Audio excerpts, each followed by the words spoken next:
se llama esta canción, Camilo? Dijeron las malas lenguas que es the chase, la cacería. La persecución. Sí, porque ya hablamos que en el verano mucha gente anda de cacería, Claro. aunque ya también sabemos que los resultados No son muy buenos. son como se esperan. Pero yo creo que también andábamos de cacería durante la pandemia. Claro, es que acuérdate que la semana pasada dejamos entreabierta esa puerta de, si estamos hablando de sexo y sexo en el verano, también pensar lo que fue el verano del año pasado, que estábamos prácticamente todos enclaustrados, y entonces vienen las reflexiones en qué ha afectado la pandemia a todo esto. Bueno, de cacería andábamos también de pandemia, por internet, Pues, digital, online, ¿no? Claro, y es que la pandemia ha hecho que ciertas cosas se magnifiquen hasta unos niveles que no parecían ser, digamos, esperados por una parte, y que eran una forma, como digo yo, de buscar recursos a la situación. Porque lo primero que todo el mundo pensó, esto va a ser como recién casados en luna de miel. Y dale. Sí, todos estamos metidos con nuestras parejas en casa y esto va a ser, aquí te pillo, aquí te mato agarro, cada nada que ver. rato y aquí no se perdona noche o lo que sea. Todos los días van a ser sábado. Y ya Y que, no fue ya así. sabemos que el sábado no es el día que más se No. utiliza para esto, sabemos que es el martes. Pero sí, efectivamente eso fue lo que pasó, que todos los días fueron sábado, es decir, que no pasó. ¿Sabes qué se ¿Sí? comentaba? O sea, todo el mundo decía, bueno, dentro de 9 meses vamos a ver un incremento de la natalidad, vamos a ver muchos partos, vamos a ver mujeres embarazadas. ¿Qué va? ¿Qué va? ¿Qué va? De hecho, el índice de la natalidad descendió o ha descendido durante la pandemia. ¿Sí? Eso por Imagínate una tú. parte. Por otra parte, el índice de separaciones, divorcios, que es una cosa habitual en el verano o en la época de vacaciones, pues se ha incrementado durante el tiempo de la pandemia. Y es que la pandemia ha afectado la vida sexual de una forma muy radical a la gente, tanto los que viven en pareja como los que no. ¿Por qué, Camilo? Porque ahí tienes que pensar que la vida ha cambiado en su estructura. Y parte de esa estructura es que ahora mucha gente teletrabaja o trabaja en casa. Sí. Con lo cual, pues o estamos trabajando o estamos follando. Y O estamos cuidando a los niños. Claro, o y estamos, y con tanto teleconferencia y meetings por Zoom y por Duo y por yo no sé qué más cosas. Fíjate que a más de uno lo han pillado Con los con los sí. pantalones abajo, ¿sí? Y alguno que y otro con la chica inventando arriba. también, eso sí. Entonces, ese tipo de circunstancias hace que otro tipo de problema es que finalmente hay un distanciamiento social, ¿sí? Si los que tienen la pareja conviviendo con ella, pues en principio podrías decir que no hay ese distanciamiento social, pero tú supontes, tú teletrabajas, yo teletrabajo, yo estoy aquí, tú allá, nos vemos a la hora del café. Sí, ¿Sí? sí. Eso sí, si somos disciplinados trabajando, que eso también se ha visto de que muchísima gente no es nada disciplinada Con el trabajando con el teletrabajo. teletrabajo. Otro es lo que tú dices, una interrupción frecuente porque están los hijos en casa.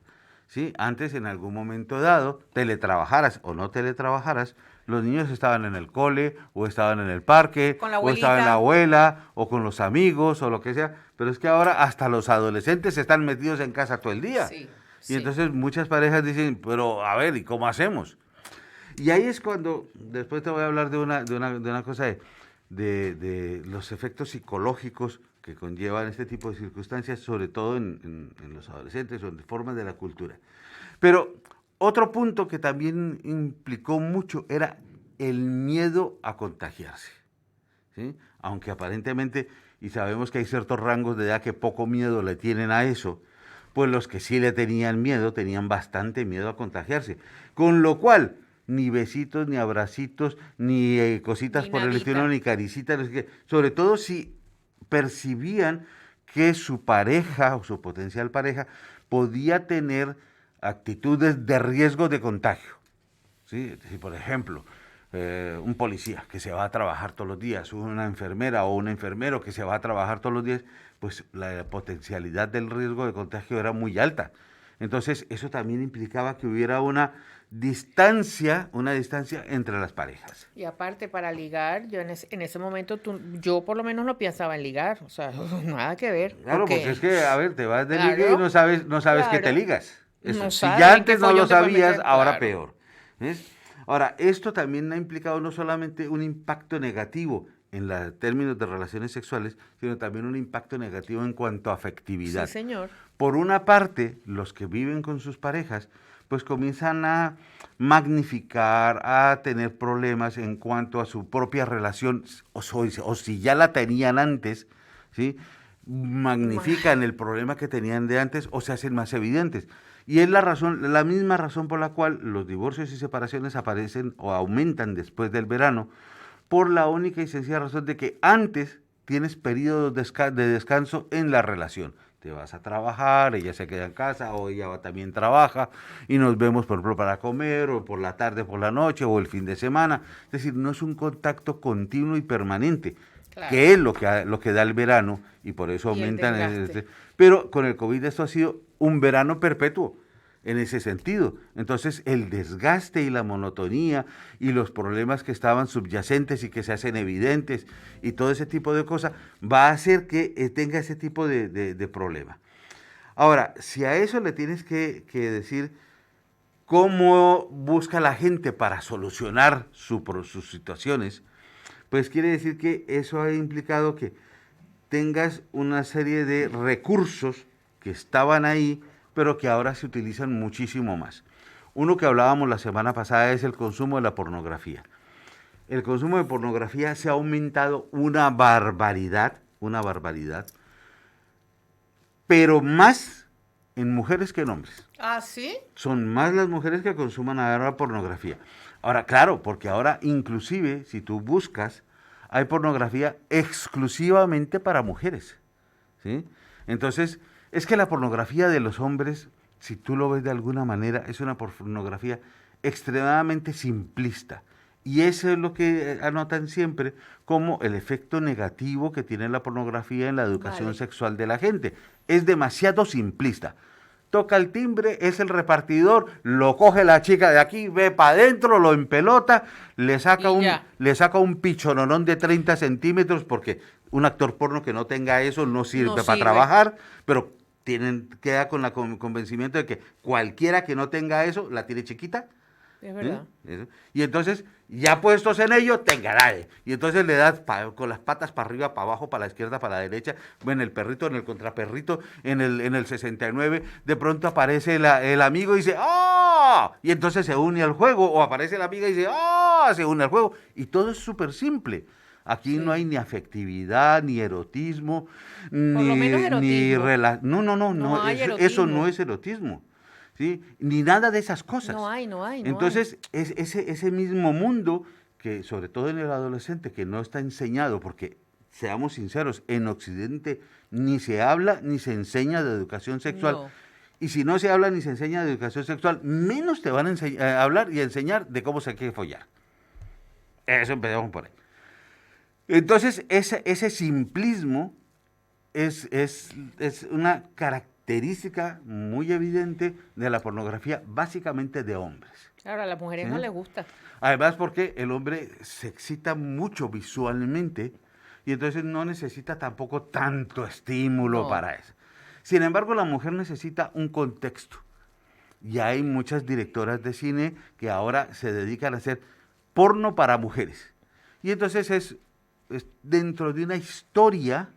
Una especie de porno suave. No, no, no, porno muy duro, puedes ver incluso. Porno duro, pero duro de verdad. Pero va todo enmarcado en una historia. Una pequeña historia que le da contexto, que le da relación, que muestra afectividad. Las parejas puede ser que sean un encuentro casual, pero es un encuentro casual, estamos charlando, nos vimos en un bar, nos tomamos una copita, vámonos para mi casa, mira, yo te muestro mi casa, qué bonita es tu casa, ay, qué bonitas vistas tienes, ese culo está perfecto, es muy bien apoyado en la ventana, cómo hace de paisaje también, y así, así, así, así, hasta que Claro. se llega a lo que se llega, pero igual que en la de los hombres, pero en un contexto. Hay emotividad, hay sentimientos, hay afectividad Erotismo. y hay erotismo. Entonces, esa es una gran diferencia.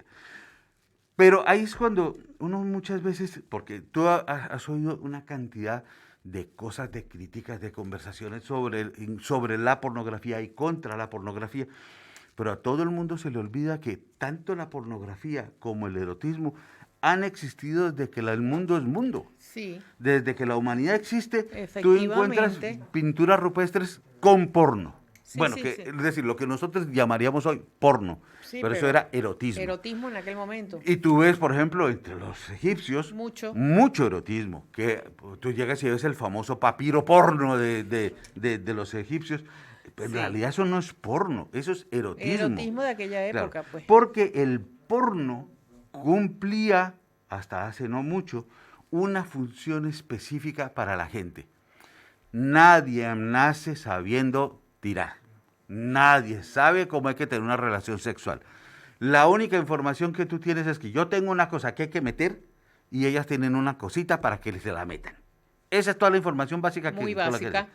Y muchas veces, si tú llegas y sueltas un par de ellas allí en el monte, pues al final de cuentas terminarán haciéndolo, ¿sí? Pero les costará lo suyo. Por eso es que en muchas culturas a la gente se le enseñaba. No se le enseñaba solamente el griegos, erotismo, los griegos. griegos, sobre todo los polinesios.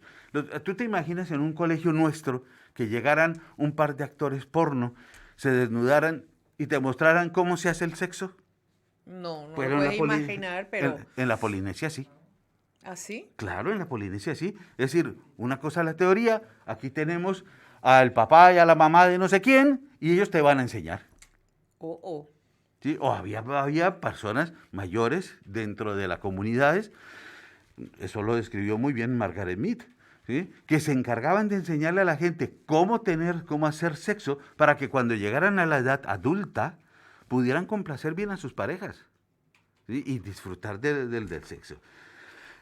Pero también tienes que tener en cuenta que ese factor educativo lo podemos comparar con una cosa muy simple hoy en día. Mucha de la iconografía religiosa que tenemos estaba pensada simplemente para que la gente que no sabía leer y no podía leerse la Biblia pudiera saber que era la Semana Santa, la Pasión del Señor, la crucifixión, la resurrección, la Navidad y todo ese tipo de historias. El hecho de los cánticos y todas esas cosas en las comunidades pobres en los Estados Unidos que generó el gospel después, Sí, tenía la misma función, enseñarle a esa gente las la bases religión. de la religión, los dogmas religiosos, porque no sabían leer. Pues el Via Crucis, ese es el fin de Tú pasas las estaciones del Via Crucis y en la primera es, cogieron al uno, se fueron al Monte de los Olivos, el drama de Jesús con su Sí, entrega de su... Después viene Judas y el beso y el no sé cuánto, hasta que se resucita. Ese es el Via Crucis. Es una función educativa para que la gente supiera en qué consistía la pasión del Señor para los que no sabían leer. El porno cumplía esa misma función. Esa era la función original del porno, ¿sí? Pero que la hemos tergiversado, que es otra cosa muy distinta. Ahora, también tienes que pensar que un gran problema, y a eso hablábamos hace un momento con lo de la presencia de los hijos en casa, es que en nuestra cultura el sexo en familia está muy mal visto. ¿Cómo? Tú hazte una referencia. ¿Tú te dejarías ver echándote un kiki con tu marido delante de tus hijos? No, No, no, porque culturalmente para nosotros eso es malísimo. no. Eso Es es un trauma horrible. para los niños. Exactamente, eso es lo que Freud llamó la visión primigenia, ver a los padres haciendo el amor. Pero eso existe solamente en la historia de la cultura judeocristiana, en las otras no. Cuando no vivían sino en una casa que tenía una sola habitación, y esa única habitación era cocina, baño, Todo, comedor, dormitorio y todo, todo. ¿cómo hacían entonces para tener 200,000 hijos si no tenían sexo delante de los otros? Bueno, sí lo tenían. Claro que Todos lo se enteraban, tenían. claro. No, sí, claro que se enteraban. Lo que pasaba es que no le daban valor. No le daban valor. ¿Sí? La cultura cristiana es la que le ha dado valor a eso. Y la cultura judeocristiana es la que ha dado valor a eso. Por eso es que vamos atacando ese tipo de traumas a lo largo de la vida, toda la cosa. ¿Sí? Pero el sexo en familia era una cosa normal y habitual en la mayoría de las culturas. ¿Sí? Pero bueno, entonces, si todo esto que hemos hablado, pues ¿en qué se va a trascender después? En una serie de trastornos sexuales, emocionales, Sí, psicológicos, sí, sí, sí. ¿sí? Con lo cual, pues, va a reflejar, pues, que la persona tenga ansiedad, temor, impotencias, Sí, cualquier eyaculación cantidad de precoz, problemas. problemas para ligar. Incluso acuérdate que la semana hablábamos de aquellos de que en esa tergiversación y simplismo que se ha generado, pues si por fin salen a ligar es, voy a ligar, voy a echarme un kiki Y y hasta adiós. luego. Y no estoy hablando de que sea solo el hombre, la mujer No, sí, exactamente sí, igual, sí, sí. porque quieren tener una distancia Emocional. emocional para evitar el compromiso, la carga de afectividad y todo Todo lo ese que tipo de conlleva. cosas, todo lo que conlleva. Ahora, los de la iglesia van a estar absolutamente felices y apasionados porque la primera recomendación dentro de la pandemia para evitar los contagios era No hacer nada. o ser total y absolutamente monogámicos, ¿Sí? Pues sí, pero. pero no. Y también hay una serie de recomendaciones de cómo tener sexo seguro en el COVID. ¿Y cuáles son? ¿O cuáles eran? ¿O cuáles? Es una mierda. Es decir, no hagas posturas en las cuales pueda haber un factor de riesgo como besarse, lengüetearse, abrazarse, acariciarse. Digo yo, pues Pero eso es mentira. para esa gracia nos dedicamos como hacen muchísima gente hoy en día, sexo virtual. ¿Sí? Que fue lo que se potenció Exacto, durante la sí, pandemia. pero una burrada, se Claro. potenció una barbaridad gracias a todas estas aplicaciones de videoconferencia que hay ahora. Efectivamente. ¿Sí? Entonces, claro, y busca posturitas en las cuales se logra evitar ese tipo de cosas. Conclusión, si ya dijimos que la postura preferida era el perrito, pues a perrear todo el mundo. Usa la mascarilla mientras tenga sexo, a ver quién es el guapo.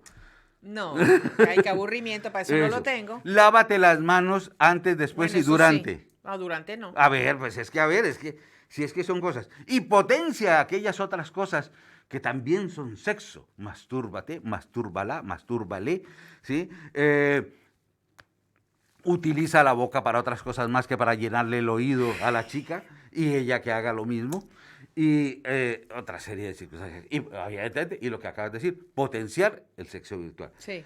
Pero ¿tú crees que No, que no pasa. esos son recursos? No, no son recursos. Pues no son recursos. La gente, yo creo que muchos se habrán estado incluso hasta riendo de estas recomendaciones de sexo seguro durante el COVID.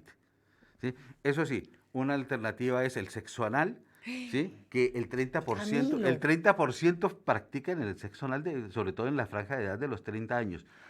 Pero los que más lo practican son los hombres usando una cosa que se llama el butting. ¿El qué? Butting, usar un juguete sexual para... Ay, mi madre. Camilo, mira, que se nos acaba el tiempo. O sea, ¿con qué vamos a continuar la semana que viene? Las enfermedades de transmisión sexual. Muy bien. Este programa ha sido hot, candente. Los esperamos el próximo viernes con Camilo Albornoz. Sexo en la onda, no. Salud en la onda. Los esperamos.